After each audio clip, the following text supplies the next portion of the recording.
ایک مرتبہ جنگل میں بہت تیز ہوا چلنے لگتی ہے۔ اس میں سونی چڑیا دانے کی تلاش میں باہر نکل پڑتی ہے۔ یہاں ایک کبوتر بارش کے ڈر سے اپنے گھر کی چھت کو ٹھیک کر رہا ہوتا ہے۔ اتنے میں چڑیا ان کے گھر آ پہنچ۔ خیر تو ہے چڑیا بہن، ایسے خراب موسم میں آپ اتنی دور ہمارے گھر پہ نکل آئی؟ خیر تو ہے نا؟ ہاں ہاں کبوتر بھائی، سب خیریت، میں دانا خریدنے آئی ہوں۔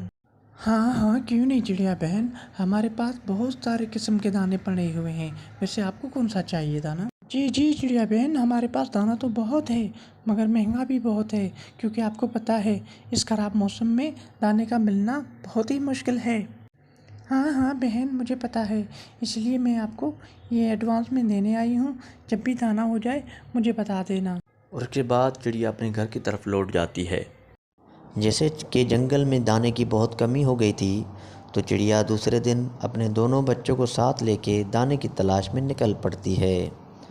راستے میں ایک چھوٹا سا پودا ان کو دکھائی دیتا ہے، تو چڑیا کا بیٹا اس کو بولتا ہے، مما دیکھو یہ پودا کتنا پیارا ہے، اگر ہم لوگ اس کو اپنے گھر میں لگائیں تو؟ وہ تو صحیح ہے، مگر یہ پودا اگر بڑا ہو کے پھلدار نہ بنا تو پھر تو ہماری ساری محنت ضائع ہو جائے گی بیٹا۔ مما میں آپ کی باتوں کا قدر کرتا ہوں، میں سمجھ سکتا ہوں کہ آپ کیا سوچ رہی ہو، مگر ہم اس پودے کے اوپر محنت کریں گے، دن رات محنت کریں گے، اگر یہ پھلدار نہ ہوا تو کم سے کم چھاؤں تو دے گا نا۔ ارے ہاں، یہ تو میں نے سوچا ہی نہیں، چلو اس پودے کو اکھاڑ لیتے ہیں۔ اور وہ سونی چڑیا اس پودے کو اکھاڑ لیتی ہے اور اپنے ساتھ لے کے جاتی ہے اور اپنے گھر کے پاس لگا دیتی ہے، اور لگا کے اپنے بچوں سے منتخب ہو کے کہتی ہے،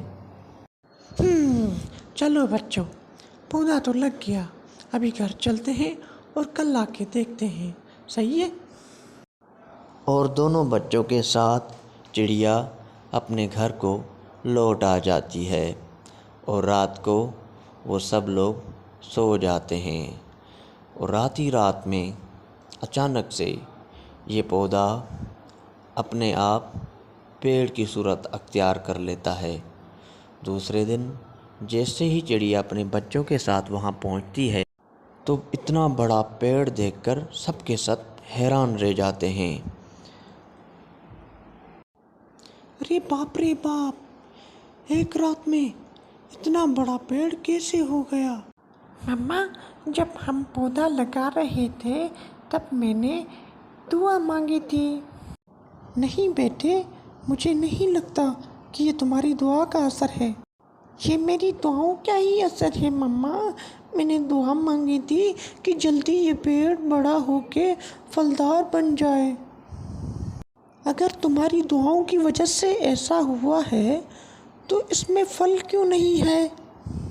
تو مما میں پھر سے دعا کروں گا کہ کل تک اس میں پھل آ جائیں۔ اس دن سارا دن وہ پیڑ کے بارے میں سوچ سوچ کے شام کو اپنے گھر کی طرف لوٹ آتے ہیں، اور ہر روز کی طرح رات ہوتے ہی سو جاتے ہیں۔ دوسری رات اچانک سے پیڑ میں پھل آ جاتے ہیں۔ دوسرے دن صبح ہوتے ہی چڑیا اور اس کے دونوں بچے پیڑ کی طرف نکل پڑتے ہیں اور دیکھتے ہیں کہ پیڑ تو پھلدار ہو گیا ہے۔ ارے باپ رے باپ، ایسا کیسے ہو سکتا ہے؟ دیکھا مما، ابھی تو یقین ہو گیا نا آپ کو؟ بیٹا مجھے تو کچھ سمجھ میں ہی نہیں آ رہا ہے، یہ سب کیسے ہو سکتا ہے؟ مجھے تو اس میں کچھ نہ کچھ گڑبڑ نظر آ رہی ہے۔ مما مجھے تو بہت ڈر لگ رہا ہے، چلو یہاں سے چلتے ہیں۔ اور بغیر پھل توڑے وہ دوبارہ سے اپنے گھر لوٹ آتے ہیں، اور دوسرے دن چڑیا اپنے بچوں کے ساتھ اس پیڑ کے پاس دوبارہ آ جاتی ہے۔ میں سمجھی نہیں، آپ کہنا کیا چاہتے ہو؟ مما یہ بولتا ہے آپ مجھ سے دعا مانگ۔ بیکار چڑیا، تم سے زیادہ تو تمہارا یہ بچہ سمجھدار ہے، یہ سمجھ گیا میری بات کو، مگر تمہیں ابھی تک سمجھ نہیں آئی۔ یہ پھل تمہارے تھوڑی ہیں جو ہم تم سے دعا مانگ کر لیں، یہ تمہیں پھل خدا نے دیے ہیں۔ میں کسی خدا کو نہیں جانتا، اگر تمہیں پھل چاہیے تو تمہیں مجھ سے دعا مانگنی پڑے گی، نہیں تو جاؤ یہاں سے، جاؤ، چلی جاؤ۔ چڑیا یہ ساری بات نیک دل کوے کو بتاتی ہے اور کوا اپنے بزرگ الو سے ملنے چلا آتا ہے۔ مٹھو میاں، کچھ پتا بھی ہے دنیا میں کیا چل رہا ہے؟ نہیں تو کوے بھیا، ویسے چل کیا رہا ہے؟ تمہارا کیسے آنا ہوا یہاں؟ میں چڑیا سے ملا تھا، وہ بتا رہی تھی کہ اس کے علاقے میں ایک شیطان پیڑ آ گیا ہے۔ میں اس شیطان پیڑ کے بارے میں بزرگ بابا کو بتانے آیا ہوں۔ پیڑ میں شیطان؟ یہ کیسے ہو سکتا ہے؟ میں نے تو کبھی نہیں سنا۔ سنا تو میں نے بھی پہلی بار ہی ہے، مگر اس کے بارے میں مجھے صحیح سے پتہ نہیں ہے، اسی لیے میں بزرگ سے پوچھنے کے لیے آیا ہوں طوطے بھیا۔ کوے کی ساری بات سن کر طوطا وہاں سے چلا جاتا ہے اور کوا پیڑ کے بارے میں پوچھنے بزرگ کے پاس آ کے بیٹھ جاتا ہے۔ کیسے ہیں بزرگ بابا؟ امید ہے آپ خیریت سے ہوں گے۔ میں یہاں اس پیڑ کے بارے میں پوچھنے آیا ہوں جس کے بارے میں چڑیا بتا رہی تھی۔ ہاں کوا بیٹا، سب خیریت ہی ہے، اور اس شیطانی پیڑ کے بارے میں مجھے بھی تھوڑا بہت پتہ ہے۔ اب یہ تمہاری ذمہ داری ہے بیٹا، جاؤ کلاڑی لو اور اس کو کاٹ کر آؤ۔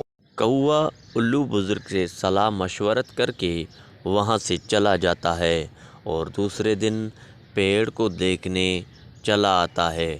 وہ پیڑ کو چاروں طرف سے دیکھ کر وہاں پر بیٹھ جاتا ہے اور کہتا ہے، اچھا، تو یہ پیڑ ہے جس کے بارے میں چڑیا بہن بتا رہی تھی۔ اب میں اس پیڑ کو یہاں رہنے نہیں دوں گا، نہ رہے گا پیڑ، نہ آئے گا شیطان۔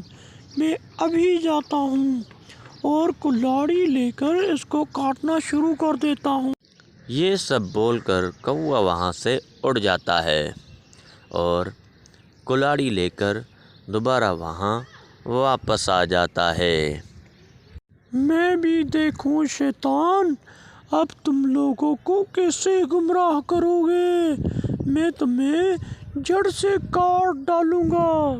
اور پھر جیسے ہی کوا کلاڑی اٹھا کر اس کو کاٹنے لگتا ہے تو اس پیڑ میں شیطان آ جاتا ہے۔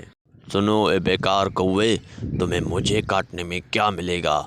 تم مجھ سے ہاتھ ملا لو، میں تمہیں مالا مال کر دوں گا۔ نہیں، میں یہاں اللہ کی رضا کے لیے آیا ہوں، کسی مال کے چکر میں تمہیں کاٹنے نہیں آیا۔ تھوڑا سوچ کر دیکھو، تمہارے پاس سب کچھ ہوگا، سوچو۔ تم جھوٹ تو نہیں بول رہے؟ کیا تم سچ میں مجھے مالا مال کر دو گے؟ اگر میں تمہیں نہ کاٹوں تو کیا میں سچ میں امیر بن جاؤں گا؟ تم جھوٹ تو نہیں بول رہے؟